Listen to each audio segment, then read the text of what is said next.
درس خود را شروع میکنیم که کلام الله سبحانه و تعالی با بسم الله الرحمن الرحیم شروع شده است و همچنین اتباع و پیروی از سنت پیامبر صلی الله علیه و سلم، اینکه رسول الله صلی الله علیه و سلم همیشه در رساله های خود با بسم الله الرحمن الرحیم شروع میکردند و سپس حمد و ثنا مخصوص پروردگار است. از او کمک میخواهیم، آمرزش میطلبیم و سوی او توبه میکنیم و سوی او سبحانه و تعالی توبه میکنیم از بدیهای نفسایمان و کارهای ناشایسته امان و با سوی او پناه میبریم. به درستی که هر کسی را که الله سبحانه و تعالی هدایت کند، هیچ کسی او را گمراه کردن نمیتواند و هر کسی که اگر گمراهی را اختیار نماید، هیچ کسی او را هدایت هم کردن نمیتواند. پروردگار ما هیچ دانشی نداریم مگر آنچه که تو بر ما آموخته ای. پروردگار علم ما را علم سودمند قرار بده و ما را علم را مشرف بگردان که سبب سعادتمندی و خوشبختی و نیکویی ما در دنیا و آخرت بگردد. اما بعد درس امروزه ما از کتاب دلائل توحید،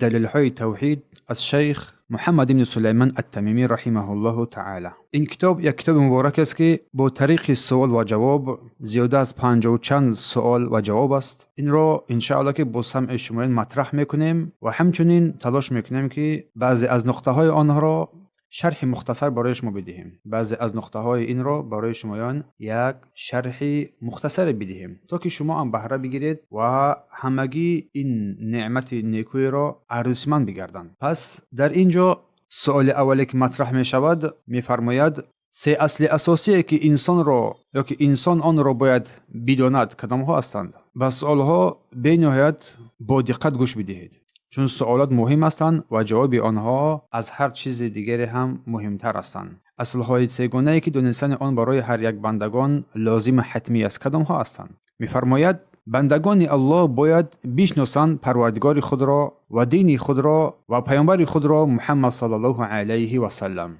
پس این سه اصل اساسی که هر مسلمان باید بداند: شناخت پروردگار الله عز و جل، یعنی بداند که او خالق ماست، رزق دهنده ماست و معبود بر حق ماست. معبود بر حق است، تنها او شایسته عبادت است.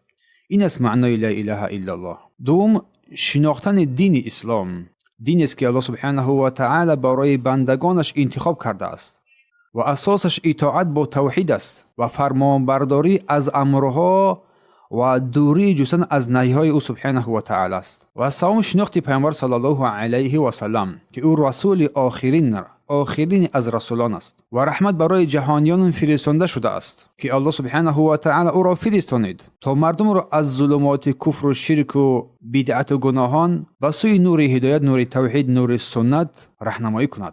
پس هر بنده باید بداند که آفریدگارش، پروردگارش کی هست و چگونه دین را پیروی میکند یا با چگونه دین الله سبحانه و تعالی را عبادت میکند و کدام از رسولان باید اطاعت فرمانبرداری کرد. این است سوال اول. اما سوال دوم، پروردگار تو کیست؟ جواب: پروردگار من الله است که مرا و تمام جهانیان را با نعمتهای خود پرورش کرد و او معبود من است و معبود دیگر جز او نیست. و دلیل آن قول الله سبحانه و تعالی اول سوره فاتحه است که تلاوت می نماییم: بسم الله الرحمن الرحیم الحمد لله رب العالمین.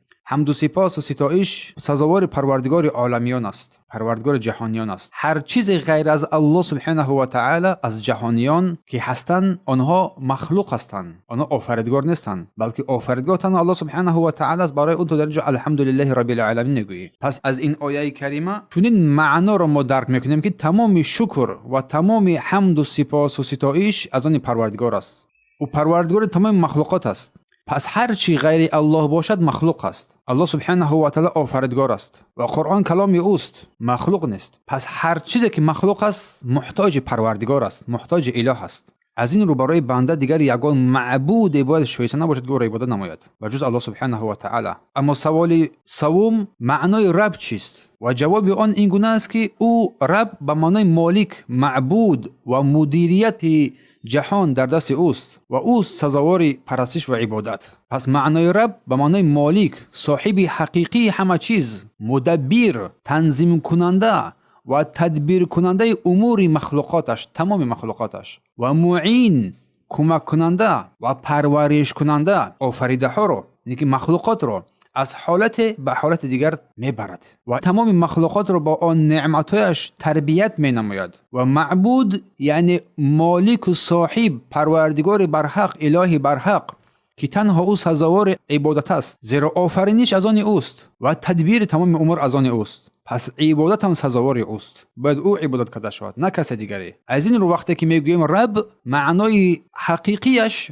که الله متعال صاحب همه چیز است که همه چیز رو آفرید، اراده میکند، رزق داد و به سوی کمال هم میرساند و تنها اوست که سزاوار پرستش است. و دلیل آن قول الله سبحانه و تعالی در سوره اعراف فرماید الا له الخلق والامر، آگاه باشید آفرینش و فرمانروایی از آن او پروردگار برحق است. تبارک الله رب العالمین، پروردگاری پربرکت است الله متعال که پروردگار جهانیان است. اما سوال نوبتی، سوال چهارم، با چه چیز پروردگارت را میشناسی؟ و جواب آن چنین است که باید بگویی که من او را از نشانه ها و آفریده هایش میشناسم، از نشانه های او شب و روز، آفتاب و ماهتاب، و از آفریده هایش آسمان های هفتگانه و همه آنچه که در آنها هستند در بالای این آسمان ها، در این طبقه های آسمان و زمین قرار دارند. و دلیل آن فرموده خود الله سبحانه و تعالی است که می‌فرماید در سوره فصلت آیه 37 و من آیاته الليل والنهار والشمس والقمر لا تسجدوا للشمس ولا للقمر واسجدوا لله الذي خلقهن إن كنتم إياه تعبدون. و از نشانه های قدرت و یگانگی او سبحانه و تعالی پای هم آمدن شب و روز و آفتاب و ماه، و بر آفتاب و ماه سجده نکنید که آنها مخلوقان الله هستند و به الله برحق که آنها را آفریده از سجده کنید، اگر شما حقیقتا او را خاص عبادت میکنید و میپرستید. و الله میفرماید ان ربکم الله الذی خلق السماوات والارض فی 6 ایام، واقعا پروردگار شما الله است که آسمان ها و زمین را در 6 روز آفرید. ثم استوى علی العرش، سپس بر عرش استوا کرد، بر عرش استوار شد. یغشی اللیل النهار یطلبه حثیثا، شب روز رو شتابان طلب میکند. و الشمس والقمر والنجوم مسخرات بامره، و آفتاب و ماه و ستارگان و همه مطیع فرمان او هستند. الا له الخلق والامر، آگاه باشد که آفرینش و فرمانروایی تنها از آن اوست. تبارک الله رب العالمین، بزرگ است او، پروردگاری با برکت است، پروردگار جهانیان است. اما سوال پنجم، دین تو چیست؟ جواب آن دین من اسلام است. باید بگویی دین من اسلام است. و اسلام این تسلیم شدن و اطاعت کردن به الله عز و جل می باشد. تنها با او، برای او تسلیم شوی، تنها برای فرمان او تسلیم شوی، از او اطاعت فرمان برداری نمایی. و دلیل بر این سخن قول الله سبحانه و تعالی است که می فرماید در سوره آل عمران آیه 19 ان الدین عند الله الاسلام، به درستی که دینی که الله سبحانه و تعالی برگزیده از دین برحق این دین اسلام است. به درستی که دینی که الله سبحانه و تعالی آن را برای خود پسندیده است و به آن پیامبرانش را فرستانیده است این دین اسلام است. بجز دین اسلام دیگر هیچ دینی در نزد الله سبحانه و تعالی پسندیده و پذیرفته نیست. و اینجوری می‌فرماید که و من یبتغی غیر الاسلام دینا فلن یقبل منه وهو فی الاخره من الخاسرین، و هر کس که دین را غیر از دین اسلامی پذیرد پس عملش مردود است، یعنی قبول نشده است، پذیرفته نمیشود، عملش قبول نمیشود و در آخرت از زیانکاران قرار میگیرد. و اسلام این تسلیم شدن به الله سبحانه و تعالی است و سرفرود آوردن به اطاعت کردن از او و پیروی کردن از پیامبر صلی الله علیه و سلم است. این از معنای اسلام در سوره آل عمران آیه 85. و این چنین الله سبحانه و تعالی میفرماید اليوم اکملت لكم دینکم و اتممت علیکم نعمتی، امروز دین شما را برای شما کامل کردم، دینی کامل برای شما برگزیدم و نعمت خود را برای شما تمام کردم. و رضیت لكم الاسلام دینا، و دین اسلام را برای شما دینی پسندیده، دینی پذیرفته شده برگزیدم. سوره مائده آیه 3.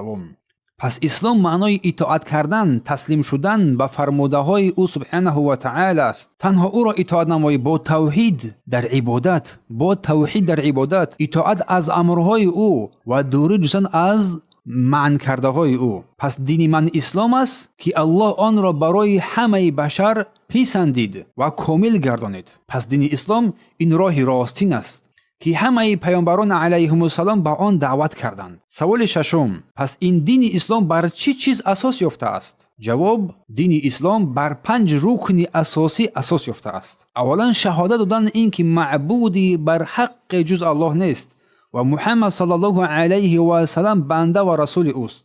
سپس برپا کردن نماز، سپس دادن زکات، سپس ماه شریف رمضان روزه داشتن و سپس حج به خانه الله سبحانه و تعالی کعبه برای کسی که توان آن را دارد، امکانیت آن را دارد، حج کند. و دلیل این گفته ها حدیث مشهور ابن عمر رضی الله عنه است که پیامبر الله فرمودند: بنی الاسلام علی 5، به درستی که اسلام بر 5 چیز بنا شده است: شهادت ان لا اله الا الله و ان محمدا رسول الله.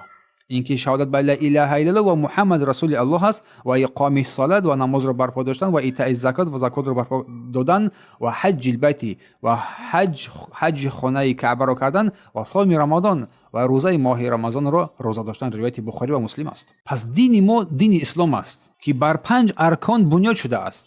این 5 رکن استوار پایه دین می باشد که بنیای اسلام بر آن قائم شده است. بارک الله فیکم. اما سوال هفتم: ایمان چیست؟ ایمان چیست؟ جواب: ایمان این است که به الله سبحانه و تعالی و فرشتگانش و کتابهایش و پیامبرش و روز آخرت و به تقدیر خیر و نیک آن، نیک و بد آن ایمان بیاوری، اعتقاد کنی و باور داشته باشی. و دلیل آن قول الله سبحانه و تعالی است که می‌فرماید در سوره بقره آیه 285: آمن الرسول بما انزل الیه من ربه والمؤمنون. پیامبر با آنچه که از جانب پروردگارش به او نازل شد ایمان آورد و همچون مؤمنان بر آن ایمان آوردند. كل آمن بالله و ملائکته و کتبه و رسله.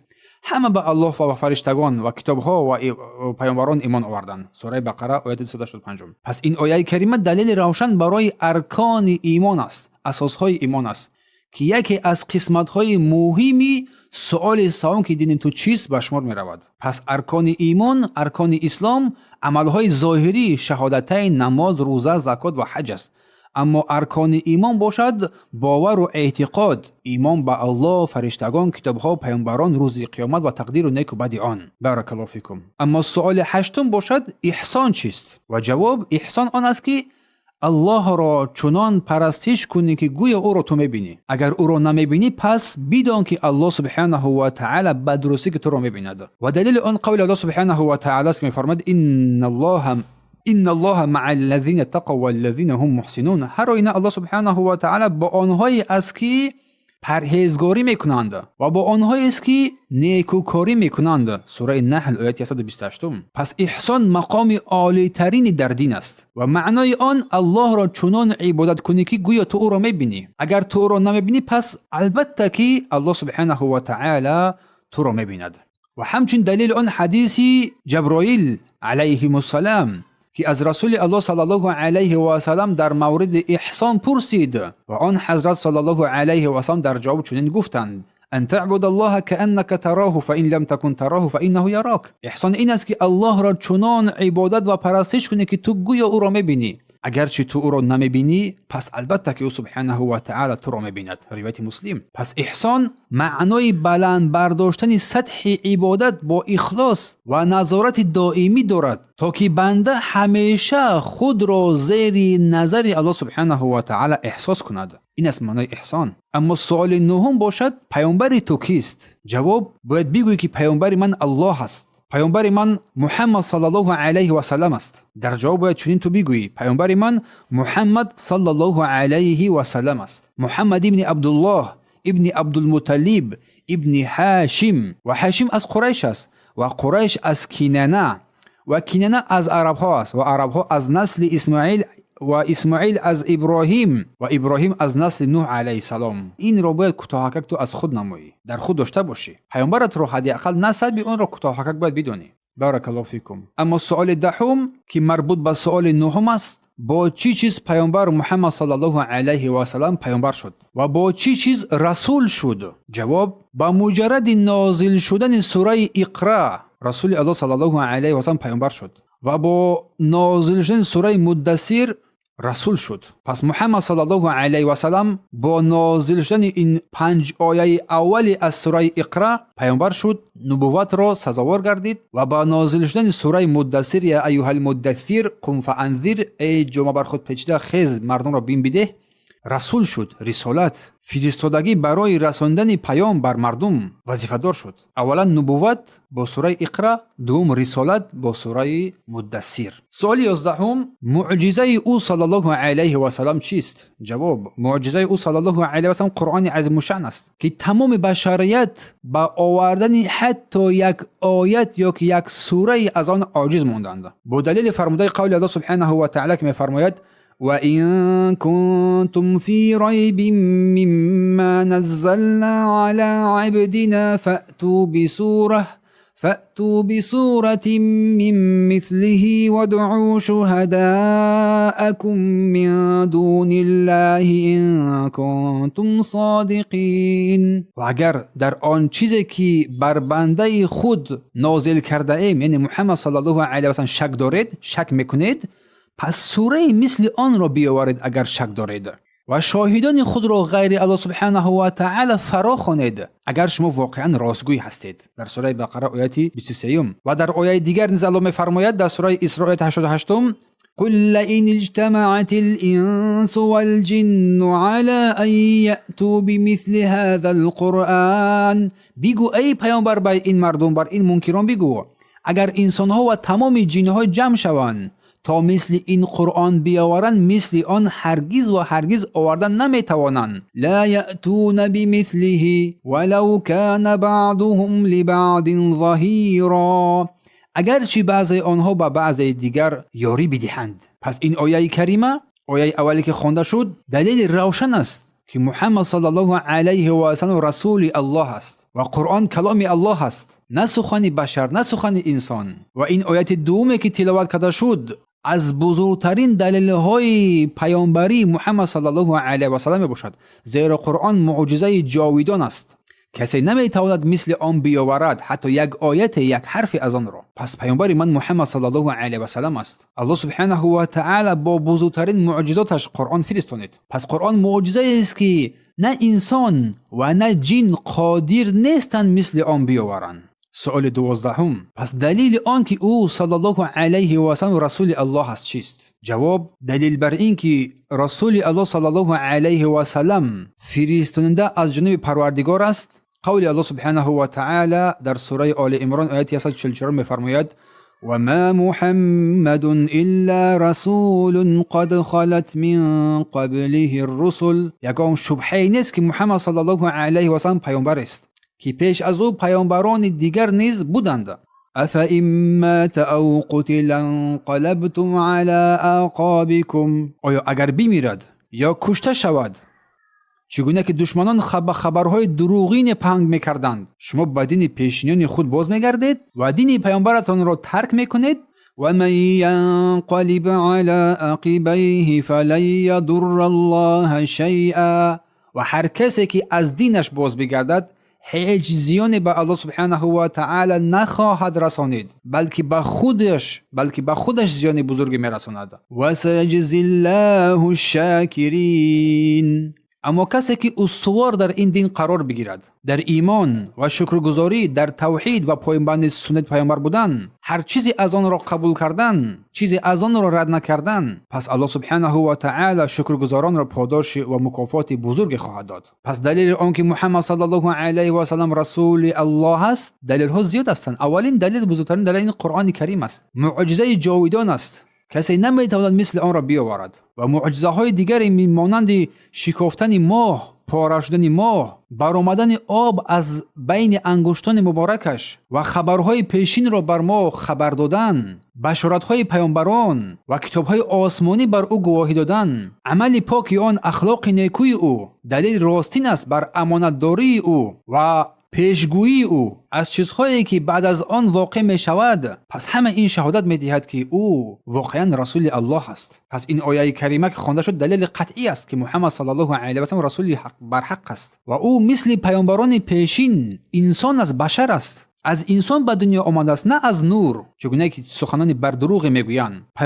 پیامبری بودن او بر دلالت بر حق بودن دین او می نماید. پس باید بگویی که پیامبر محمد صلی الله علیه و سلم است، آخرین پیامبر است که الله او را برای همه جهانیان فرستانید با قرآن و با معجزه های روشنش. سوال 13: دلیل نبوت محمد صلی الله علیه و سلم چیست؟ جواب: دلیل بر نبوت او قول الله سبحانه و تعالی است. الله سبحانه و تعالی در سوره احزاب آیه 40 می‌فرماید: ما كان محمد ابا احد من رجالكم ولكن رسول الله و خاتم النبیین. محمد پدر هیچ که از مردان شما نیست، بلکه او رسول الله و آخرین پیامبران است. و کان الله بكل شیء علیما.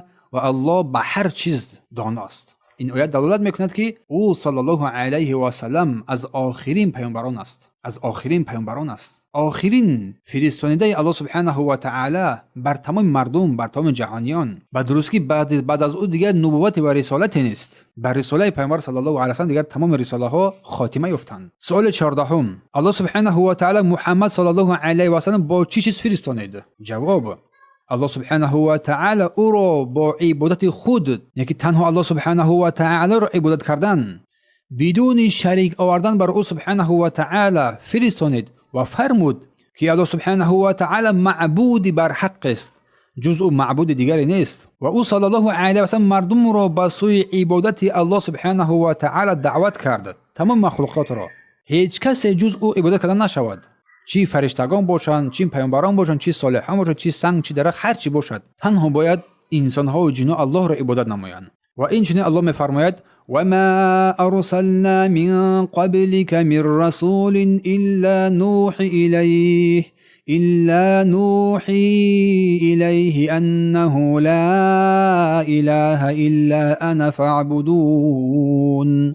و ما پیش از تو هیچ پیامبری رو نفرستانده مگر این که بر او وحی کردیم که معبودی بر حق جز او کسی نیست، به درستی که باید او عبادت کرده شد. او از سزاوار عبادت. سوره انبیاء آیه 25.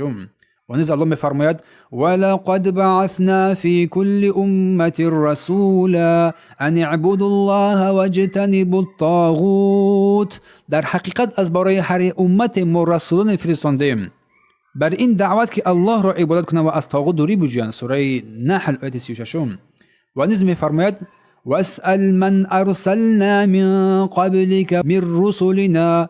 پس پیامبرانی که پیش از تو فرستاندیم بپرس: اجعلنا من دون الرحمن آلهة یعبدون. آیا ما معبودان غیر از رحمان قرار دهیم که عبادت کرده شوند؟ سوره زخرف. و الله سبحانه و تعالی میفرماید: وما خلقت الجن والانس الا لیعبدون. به درستی که من جن و انس رو تنها به خاطر آن آفردم که تنها مرا عبادت نمایم. پس آیت اولی که تلاوت کرده شد که ما پیش از تو هیچ پیامبر نفرستانده مگر این که بر او وحی کردیم که حق و معبودی بر حق جز او کس دیگری نیست و او شایسته عبادت است. این آیت میفهماند که پیامی همه پیامبران یک بود، توحید، یگانگی الله سبحانه و تعالی در عبادت، و همه رسولان مردم را به سوی عبادت او سبحانه و تعالی دعوت میکردند. پس همچنین این آیه کریمه دلیل عمومی برای آن اصل اولی که ما در بالا ذکر نمودیم، سوال اول و سوالهای باقی مانده که بود، بیانگر است. چون نشان می‌دهد که پروردگار تنها الله است، دین تنها توحید و عبادت اوست. پیامبر همه آنها یک پیام داشتند، عبادت کردن الله و از طاغوت دوری جستن. اما آیه دوم که ولقد بعثنا و در حقیقت برای هر امت ما رسولان فرستادیم که الله را عبادت نمایند و از طاغوت دوری بجویند، این آیه مثل آیات قبلی در سوره انبیاء اساس پیام همه پیامبران را در بر میگیرد. تنها او را عبادت کردن، کنارگیری، دوری جستن از طاغوتان، هر چه که غیر الله عبادت کردن میشود، هر چی که غیر او عبادت کردن میشود.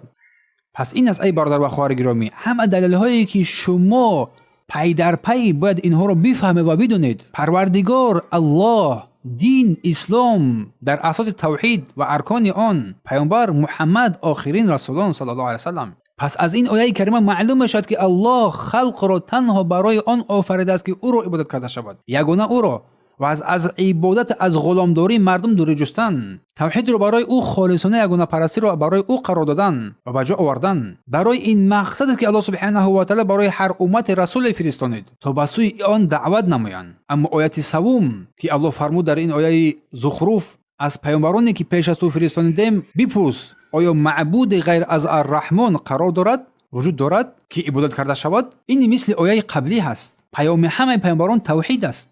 هیچ پیامبر مردم رو به سوی عبادت خود یا که عبادت غیر الله دعوت نکردند، تنها او رو عبادت کنیم. پس همین طور از این آیه های کریمه روشن میگردد که تمام پیامبران دلیل های آنها به یک چیز اشاره میکرد: پروردگار حقیقی که الله است.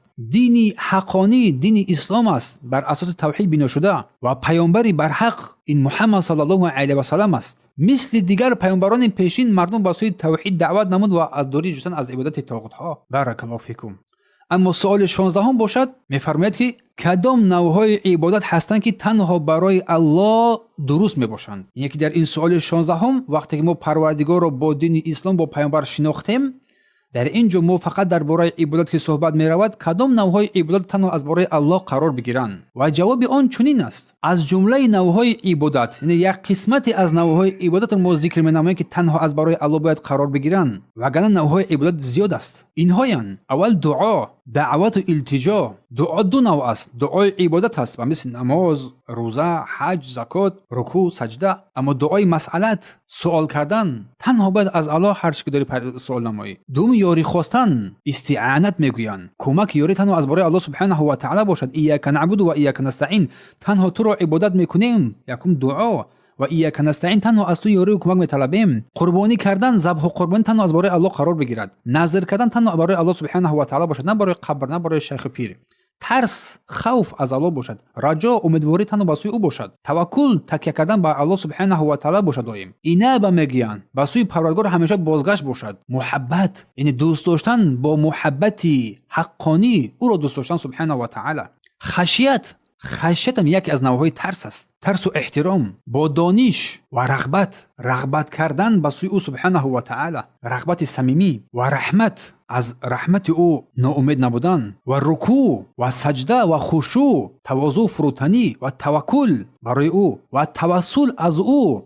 و تعظیم، یعنی بزرگی، بزرگ داشت تنها از برای او باشد. همه این عملها باید خاص الله قرار بگیرد. اگر چیزی از این عملها در غیر الله صرف گردد، انسان العوذ بالله مشرک میگردد. و الله میفرماید که ان الله لا یغفر ان یشرک به و یغفر ما دون ذلك لمن یشاء. الله شرک رو نمیآمرزد و غیر شرک هر چیز دیگر رو بخواد میآمرزد. پس همه این عملها از خصوصیت های الوهیت الله سبحانه و تعالی است و نمیتوانند برای غیر او انجام داده شود.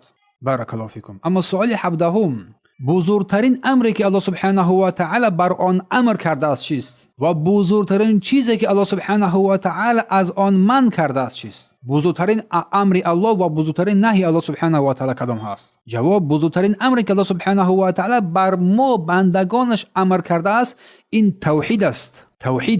به سوی توحید بازگشتن با عبادت خالصانه، یعنی تنها الله سبحانه و تعالی با اخلاص عبادت کرده شود. و بزرگترین چیزی که الله سبحانه و تعالی بندگان را از آن باز داشته است، منع کرده است، این شرک است. بر او شرک آوردن. شرک یعنی اینکه به الله تعالی غیر او را بخوانی، غیر او، از غیر او دعا و کمک یاری مدد طلب نمایی، از مردگان، از پیران، از شیخا یا نوعی از دیگر عبادت هایی که در بالا ذکر شد از برای غیر الله انجام بیابد. پس بدون برادر و خواهر گرامی که هر کسی که چیزی از نوعهای این عبادت را برای غیر الله انجام دهد، پس پروردگار عظیم الشان را در عبادتش با کس شریک قرار داده است و از جمله مشرکین قرار گرفته است و با الله کس چیزی را شریک قرار داده است. پس بزرگترین امر این توحید است، تنها الله را در تمام نوعهای عبادت قرار دادن. پس بزرگترین منع شده این شرک است، عبادت غیر الله، با الله کسی را شریک قرار دادن. پس تمام دین برادر و خواهر گرامی، تمام دین بر اساس این دو چیز، توحید الله سبحانه و تعالی و دوری جستن از شرک قرار میگیرد. اگر در برابر توحید الله شرک آوردی، پس انسان از دایره اسلام بیرون شده، در دایره کفر داخل شد. العوذ بالله. اما سوال 18 این است که می‌فرماید سه مسئله‌ای که دانستن آن و عمل کردن بر آن واجب است کدام هایند؟ سه مسئله‌ای که دانستن آن و عمل کردن بر آن واجب است کدام هایند؟ جواب: اولا الله ما را آفرید و بر ما روزی داد و ما را بیهوده و بیفایده نه آفرید و این گونه ما را رها نکرد، بلکه برای نیکو شدن ما رسولان فرستادید. هر کسی که از رسولان اطاعت کند به جنت وارد می‌شود، داخل می‌شود، و هر کسی که این رسولان نافرمانی کند به درستی که جایگاهش دوزخ قرار میگیرد. دوم، الله سبحانه و تعالی راضی نمیگردد که بر او یا که در عبادت او کسی چیزی را شریک قرار بدهی، نه فرشتگان، نه پیامبران، نه صالحان، نه کسی دیگری. و سوم، هر کسی که به پیامبر اطاعت کند از الله اطاعت کرده است. هر کسی که پیامبر را اطاعت کرد به درستی که الله را با توحید عبادت کرده است، اطاعت کرده است. پس هر کسی که الله را اطاعت کرد و پیامبر را فرمانبرداری کرد نباید با کافران دوستی کرد و از آنها کمک یاری و مدد طلب کرد بر ضد مسلمانان. به درستی هر کسی که به الله و پیامبرش دشمنی کند اگر از نزدیکترین انسان به سوی او باشد باید از او براءت بیزاری بجوید. بارک الله فیکم. این سه مسئله است که باید این مسئله ها دانسته شود. الله را آفریدگار، خالق، رازق، این کلام ما رو بیهوده خلق نکرده است، از برای هدف عظیم عبادت خودش. پس هر کس او را اطاعت کرد، فرمانبرداری کرد، داخل بهش میشود. اگر هر کس نافرمانی کرد داخل دوزخ میشود. دوم، الله راضی نمیشود از هیچ بندگانی که بر او کسی چیزا شریک قرار میدهند. سوم، هر کسی که الله را با توحید یکتاپرستی اطاعت فرمانبرداری کرد و از پیامبر پیروی کرد برای او لازم می‌آید که دشمنان الله با دشمنان الله دشمنی داشته باشد و با دوستان الله دوستی نماید. اما سوال 19 معنای الله چیست؟ الله یکی از بزرگترین نامه‌های پروردگار. معنیش چیست؟ جواب: معنیش این است که ذاتی که سزاوار الوهیت، یعنی صاحب الوهیت، یعنی الهی حقیقی، الهی برحق است و تمام عبادت‌ها خاص او باید قرار داده شوند. یعنی الله الهی حقیقی است و معبود برحق است، یگانه است در آفرینشش، در رزقش، در تدبیرش، در زنده گرداندن، در میراندن، در عبادت. بارک الله فیکم. سوال 20: پس الله تو را برای چی آفرید؟ جواب: برای عبادت خود الله سبحانه و تعالی ما و شما را آفریده است. الله متعال انسانها و جنها را تنها برای عبادت خود آفریده است، چون که الله می‌فرماید و ما خلقت الجن والانس الا ليعبدون. در سوره زاریات آیه 56 من تنها جن و انس را به خاطر آن آفریدم که من را عبادت نمایند. یعنی مقصد اساسی و اصلی از آفرینش این است که بندگان الله را بشناسند، تنها او را عبادت و پرستش نمایند و از عبادت و از بردگی دیگر کسا دست بکشند. تنها او را فرمانبرداری نمایند، نه کسی دیگری را. تنها دستورات او را گوش بدهند، نه دستورات کسی دیگری را. هر دستوری که مخالفت می‌نماید دستور الله سبحانه و تعالی را. پس حیات انسان بدون عبادت الله سبحانه و تعالی معنا ندارد و انسان در روز آخرت از زیانکاران قرار می‌گیرد. سوال 21: عبادت تو چیست؟ جواب: یکتاپرستی او، یکی با توحید او را عبادت کردن، با توحید او را اطاعت کردن و سرپیچی نکردن. عبادت یعنی انجام دادن هر عمل با اخلاص برای الله سبحانه و تعالی، موافق بر آنچه که پیامبر صلی الله علیه و سلم آورده است، که این در بر میگیرد توحید الله سبحانه و تعالی را با اخلاص در یگانه پرستی الله سبحانه و تعالی و رد کردن شرک و اطاعت و فرمانبرداری کردن با اجرای اوامر الله سبحانه و تعالی و دوری شدن از منکرده او. الله میفرماید و اعبدوا الله ولا تشركوا به شیئا. الله را عبادت نمایید و بر او کسی چیزی را شریک قرار ندهید. سوره نساء آیه 36. و الله را عبادت نمایی با آن چیزی که رسول الله فرستانده است. پس عبادت از این معنا میگیرد که تنها نماز روزه نیست، بلکه هر کاری ثواب و نیکی که با اخلاص برای الله انجام داده میشود و عبادت حسابیده میشود. هر عملی، هر کاری که به خاطر الله انجام داده میشود، آن کاری که در شریعت من نشده باشد، پس وای عبادت است. سوال 22: دلیل بر این چیست؟ بر این عبادت که باید خاص الله قرار بگیرد. دلیل قول الله سبحانه و تعالی است که الله میفرماید و ما خلقت الجن والانس الا ليعبدون. من جن انس را تنها به خاطر آن آفریدم که تنها ما را عبادت نمایند. سوره زاریات آیه 56.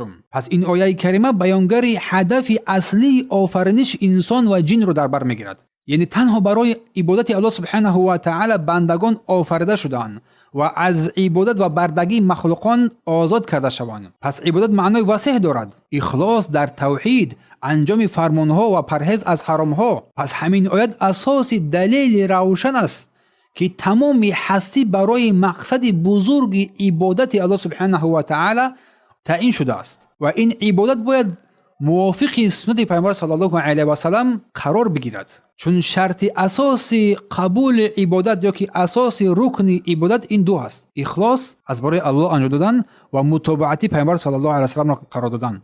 اگر هر کس که یکی از این مخالفتی نمود، به خاطر الله نماز خواندی نه که طبق گفته پیامبر نبود، پذیرفته نمی‌شود. تو طبق گفته پیامبر نماز خواندی نه که به خاطر الله نبود، پذیرفته نمی‌شود. بارک الله فیکم. پس سوال 23 اولین چیزی که الله سبحانه و تعالی بر ما فرض گردانده است چیست؟ اولین چیزی که الله بر ما فرض گردانده چیست؟ جواب: اولین چیزی که الله سبحانه و تعالی بر بندگانش فرض قرار داد این کفر ورزیدن بر طاغوت است و ایمان آوردن به الله است. و دلیل آن قول الله سبحانه و تعالی که می‌فرماید: لا اکراه فی الدین قد تبین رشد من الغی و من یکفر بالطاغوت و یؤمن بالله فقد استمسک بالعروة الوثقی لا انفصام لها والله سمیع علیم.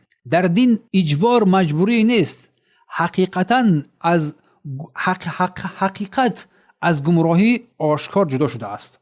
پس هر کسی که بر طاغوت کفر بیورزد سپس بر الله ایمان بیاورد، در واقع به یک دستاویز استوار و قوی چنگ زده است و الله سبحانه و تعالی شنوا و داناست. سوره بقره آیه 156. پس این آیه کریمه از مهمترین اساسهای توحید و جواب اصلی یکم باشد، چون عبادت الله سبحانه و تعالی تنها باید با اختیار، مجبورینه و با اخلاص از برای الله سبحانه و تعالی با متابعت و پیروی از دین او سبحانه و تعالی، دینی که پیامبر آورده است باشد. پس دین حق روشن است، نیاز بر زوری ندارد.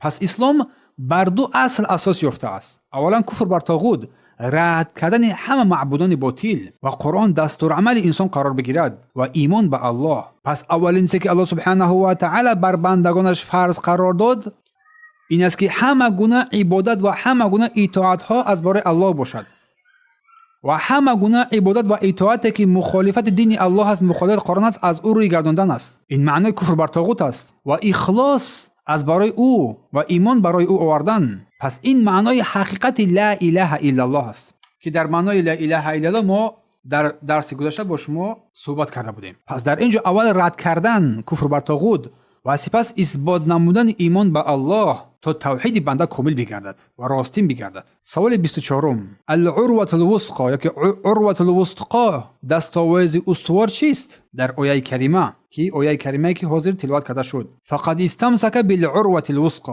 به درستی که به یک دستاویز مستحکم بر عروة الوثقی چنگ زده است. چی معنی دارد؟ پس عروة الوثقی این لا اله الا الله است. لا اله الا الله. پس لا اله الا الله یعنی معبود بر حق جز الله نیست. لا اله الا الله، لا اله نفی، رد کردن الوهیت از برای غیر الله، و الا الله اثبات نمودن، اعتراف کردن عبادت از برای الله. پس عروة الوثقی یعنی پیوندی شکست ناپذیر، کلمه توحید است. هر کسی که اگر با این کلمه لا اله الا الله دست بزند، چنگ بزند، با علم، با اخلاص و عمل نجات می‌یابد، سعادتمندی دنیا و آخرت را به دست می‌آورد. پس معنای کلمه لا اله الا الله هیچ معبودی بر حق سزاوار عبادت نیست مگر بجز الله سبحانه و تعالی است. سوال 25: نفی و اثبات در اینجا چی معنا دارد؟ که ما گفتیم نفی و اثبات، نفی چی معنا دارد و اثبات چی معنا دارد؟ جواب: نفی این انکار کردن همه چیزهایی که غیر از الله پرستش کرده می شود و اثبات کردن عبادت تنها از برای الله سبحانه و تعالی شریک ندارد. پس این ترکیب نفی و اثبات اساس توحید است. اولا انسان باید همه گونه عبادت را از غیر الله نفی کند، کفر بر طاغوت ها بیورزد، سپس عبادت را تنها برای الله سبحانه و تعالی اثبات نماید. پس یک این بدون دیگر بودن نمیتواند، حتمی است این نفی و اثبات. پس این است معنای حقیقی کلمه لا اله الا الله. لا اله انکار عبادت های غیر از الله، الا الله اثبات عبادت از برای الله. سوال 26: دلیل بر این که نفی و اثبات چیست؟ جواب دلیل نفی قول الله سبحانه و تعالی است که می‌فرماید و اذ قال ابراهیم لابیه و قومه اننی براء مما تعبدون. و یاد کن ای پیامبر هنگامی که ابراهیم به پدر و قومش گفت. چی گفت؟ من از آن چیزهایی که شما عبادت میکنید بیزارم. نفی کردن تمام عبادت‌های غیر الله، کفر بر طاغوت ورزیدن. سوره زخرف آیه 26.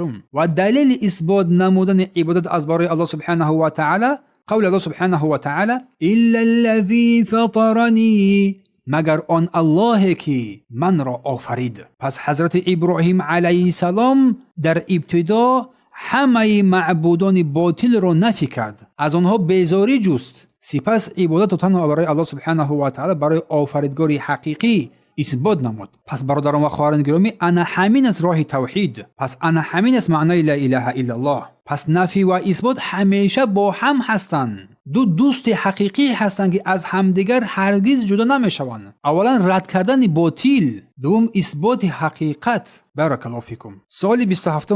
طاغوت ها چند تایند؟ جواب طاغوت ها بسیارند، ولی سران آنها 5 تاند. ابلیس، شیطان، لعنت الله بر او باد. هر کسی که عبادت می شود یا که عبادت کردن می شود و از این کار راضی است، و هر کسی که مردم را به سوی عبادت خود می خواند، دعوت می کند، و هر کسی که ادعا می کند که علم غیب را می داند، و هر کسی که بغیر آنچه که الله نازل کرده است حکم می کند. همه این طاغوتان هستند. اینا سران طاغوتان، راهبران طاغوتان هستند. وگرنه طاغوتان زیاد هستند. پس طاغوت به معنای هر چیز یا شخصی است که از حد اطاعت الله گذشته است، مردم را به سوی شرک و کفر و نافرمانی الله دعوت میکند، میخواند و کفر بر طاغوت ندارد، عبادت غیر الله را رد نمیکند. و ایمان به الله شرط اساسی توحید است. پس هر مسلمان میباید که اول طاغوت ها را رد کند، از آنها بیزاری بجوید، از اهل آن بیزاری بجوید، از سرزمین و مسکن آنها براءت بجوید و بر الله سبحانه و تعالی ایمان بیاورد، مؤمنان را دوست بدارد، با آنها در دیاری آنها باشد. این است معنای کفر بر طاغوت. سوال 28. بهترین عمل بعد از شهادتین، یعنی بعد از لا اله الا الله و محمد رسول الله چیست؟ جواب بهترین عمل بعد از شهادتین 5 وقت نماز را در وقتش ادا کردن است. این نماز را با شرطها، رکنها و واجباتش ادا کردن که از عظیمترین شرطهای نماز یکم اسلام است، از کافر پذیرفته نمی‌شود. دوم عقل است، از شخص مجنون دیوانه پذیرفته نمی‌شود. سوم تمیز، کودکی که فرق کردن بین دو چیز رو قابلیت دارد. سوم برداشتن، رفع کردن حدث، بی‌وضوئی خرد و بزرگ. بی‌وضوئی خرد بی‌طهارتی است، بی‌وضوئی بزرگ این جنابت است. پاک بودن از نجاست ها، پوشیدن عورت، رو آوردن به سوی قبله، رسیدن وقت و نیت. اما رکن‌های نماز باشد که باید انسان این رکن‌های نماز رو باید حتمی بجا بیارد. 14 تایند. یکم قیام با قدرت، اگر توانایی قیام راست ایستادن داشته باشد راست بیستد. تکبیر تحریمه الله اکبر که میگوید، قرائت سوره فاتحه و رکوع کردن و از رکوع برخاستن و از به سجده رفتن با 7 اعضای بدن، با 7 عضو. اعتدال و نشستن بین دو سجده، مطمئنی یعنی آرامش و سکونت در هر رکنه. همه اینها رو با ترتیب انجام دادن این رکنها را، و تشهد آخر، اتحیات آخر را خواندن، نشستن برای تشهد آخر و صلوات را خواندن و سلام دادن در خاتمه. اینا رکنهای نماز هستند. اما واجبات نماز باشد 8 تا. همه تکبیرها غیر از تکبیر تحریمه. سبحان ربی العظیم گفتن در رکوع، سبحان ربی الاعلی در سجده، ربنا لك الحمد از سجده برخاستن، سمیع الله لمن حمیده از سجده برخاستن، ربنا لك الحمد هنگام راست ایستادن بر امام و مأموم. اما سمیع الله لمن حمیده تنها برای امام اگر که جماعت باشد. سبحان ربی الاعلی در سجده، ربی اغفر لی بین سجدتین، تشهد اول و نشستن برای تشهد اول. و هر چیزی که غیر این است و اینها در سنت داخل میشوند. پس بدون برادر و خواهر گرامی که نماز این بزرگترین رکن اسلام است. پس از شهادتین ستون دین است، وسیله است بین بنده و پروردگار. الله میفرماید که و اقیموا الصلاة و آتوا الزکاة و ارکعوا مع الراکعین، نماز را برپای بدارید و زکات مالتون را بدهید و با همراهی رکوع کنندگان رکوع نمایید. سوره بقره آیه 43. و الله میفرماید ان الصلاة كانت علی المؤمنین کتابا موقوتا، به درستی که نمازهای 5 وقته در وقتهای معین شده فرض است. پس نماز را از وقتش بر وقت خواندن یا که دیر خواندن از انسان پذیرفته نمی شود مگر با عذر. نماز را به هیچ عذر از وقتش پیش خواندن قبول نمی شود. اما اگر انسان در خواب فراموش کرد بعد از وقتش گذشت، این نماز را حتما به جا می آورد. و رسول الله صلی الله علیه و سلم فرمودند که ستون اسلام این نماز است و هر کس آن را برپا دارد دین را برپا کرده است و هر کس آن را ترک کند دین را ویران کرده است. روایت بیهقی. و همچنین فرمودند اولین چیزی که بنده در روز قیامت از آن حساب می شود این نماز است. اگر آن درست باشد درست شود دیگر اعمال انسان درست می شود و اگر آن ویران شود دیگر اعمال انسان از ویران می شود. روایت طبرانی و دیگران روایت کردند. پس نماز این رابطه مستحکم بین بنده و پروردگار است. نماز پاک کننده گناهان بندگان است، منع کننده از فحشا و پلیدی هاست، از زشتی هاست، از منکر است. پس نشانه حقیقی ایمان داشتن بنده است. پس نماز بخواند. پس هر مسلمان باید نماز را حفظ کند و آن را در وقتش به جای بیاورد، زیرا که نماز سرچشمه سعادتمندی دنیا و آخرت بندگان است. بارک الله فیکم. اما سوال 29، آیا الله پس از مرگ مخلوقات را زنده می کند و آنها را برای اعمالشان عملهایشان چی نیک و چی بد حساب کتاب می کند؟ و هر کی به او سبحانه و تعالی اطاعت کند وارد جنت می شود و هر کی کافر گردد و با او شرک ورد از اهل جهنم قرار می گیرد. سوال است. جواب بله. و دلیل این گفته ها قول الله سبحانه و تعالی است. الله می فرماید که زعم الذين كفروا الا يبعثوا قل بلى وربي لتبعثن ثم لتنبئن بما عملتم وذلك على الله يسير. کافران گمان کردند که دوباره زنده کردن نمیشوند. پس هر کس گمان نماید که دیگه دوباره زنده نمیشود کافر است. بگو بر آنها آره به پروردگارم قسم که شما البته دوباره زنده میشوید و پس از شما اعمالهایی که شما انجام دادید بر شما بیان کرده می شود و این کار آسان برای پروردگار. و ذلك علی الله یسیر. سوره تغابن آیه 7. و قول الله سبحانه و تعالی که منها خلقناکم و فیها نعیدکم و منها نخرجکم تارة اخرى. و از آن که از زمین شما را آفریدیم و به سوی آن باز میگردونیم و سپس به سوی آن باز شما بازگردانده میشوید. سوره طه آیه 55. پس در قرآن در کلام الله سبحانه و تعالی برای اثبات زنده شدن بعد از حساب کتاب پس از مرگ دلیل های به حساب خیلی زیاد هستند و هر کس که الله را اطاعت فرمان برداری کرد که از اهل بیش قرار میگیرد دلیل های زیاد هستند در کلام الله سبحانه و تعالی و هر کس که بر او شرک ورد و از اهل جهنم قرار میگیرد دلیل ها در این مورد در کلام الله زیاد هستند که اینجا محلش نیست. سوال 30، حکم کسی که برای غیر الله قربانی میکند چیست؟ جواب حکم او کافر است، مرتد است و قربانیش حلال نیست، زیرا که دو چیز در او جمع شده است. اولا او مرتد است، از دین خارج شده است و قربانی مرتد به اتفاق علما حلال نیست. دوم قربانیش برای غیر الله است و این گونه قربانی در شریعت منع شده است. الله میفرماید قل لا اجد فيما اوحی الی محرما. بگو در آنچه که به من نهی شده است چیزی را برای خوردن حرام نمیابم مگر آنکه مرده باشد، خود مرده یا خون ریخته شده یا گوشت خوک نجس است یا چیزی که به نام غیر الله ذبح شده است، و این فسق و گناه عظیم است. سوره انعام آیه 45. پس قربانی از بزرگترین نوع‌های عبادت به شمار می‌رود. باید تنها برای الله سبحانه و تعالی انجام بیابد. هر کسی که آن را برای غیر الله، مثلا برای بت، قبر، جین یا فرشته یا انسان‌ها یا که اولیاء انجام دهد، پس شرک به الله آورده است، پس مشرک شده است، کافر شده است و این شخص از دین بیرون گشته است. پس از همین رو قربانی تنها درست و صحیح می‌گردد که با اخلاص از برای الله انجام داده شود. پس این آیه کریمه دلیل‌های شرعی و حکم‌های اصلی دین اسلام است. می‌فهماند که حرام است قربانی از برای غیر الله، باید قربانی تنها از برای الله قرار بگیرد. پس عبادت تنها از برای اطاعت و فرمانبرداری او طبق سنت او قرار بگیرد. حتی در مسئله خورد و خوراک هم باید ما مسائل دین را، شریعت را رعایت نماییم. پس این مثال نشان می‌دهد که دین اسلام نه تنها عبادت است بلکه تمام امور زندگی انسان را در بر می‌گیرد. ایمان و اطاعت به از الله سبحانه و تعالی و دوری از طاغوت و فرمانبرداری کامل از شریعت او صلی الله علیه و سلم. بارک الله فیکم. خیر در اینجا تا سوال 30 رو ما گرفتیم. باقی مانده سوال‌ها را ان شاء الله که اگر که الله برای ما توفیق بدهد فردا کامل می‌کنیم. گفته بودم که از 50 چند سوال عبارت است. باقی مانده سوال‌ها را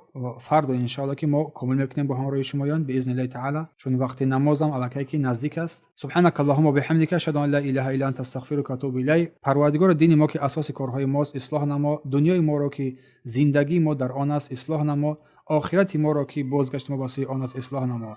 و زندگی ما را بر ما افزایش ایمان و خیر نیکی قرار بده و آخرت ما را رهایی از همه بدیها قرار بده. ای پروردگار بر ما توفیق بده. گذشتگان ما را رحمت و مغفرت نما. از مؤمنان از مسلمانان زندگان را کسانی که در حق یهود هستند پروردگار آنها را توفیق اطاعت و فرمانبرداری از خود را نصیب روزی بگردان. پروردگار به درستی که ما با جسم خود در خود ظلم و ستم کردیم اگر ما را پروردگار نبخشه و نه آمرزی به درستی که ما از بندگان زیانکار تو قرار میگیریم.